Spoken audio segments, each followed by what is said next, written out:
സങ്കീർത്തനങ്ങൾ 110.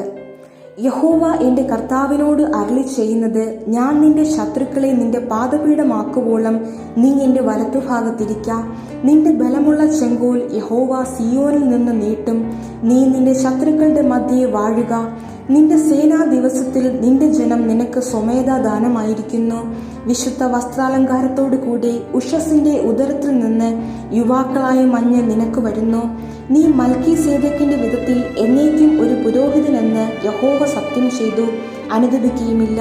നിന്റെ വലത്തുഭാഗത്തിരിക്കുന്ന കർത്താവ് തന്റെ ക്രോധ ദിവസത്തിൽ രാജാക്കന്മാരെ തകർത്തു കളയും. അവൻ ജാതികളുടെ ഇടയിൽ ന്യായം വിധിക്കും. അവൻ എല്ലായിടവും ശവങ്ങൾ കൊണ്ട് നിറയ്ക്കും. അവൻ വിസ്താരമായ ദേശത്തിന്റെ തലവനെ തകർത്തു കളയും.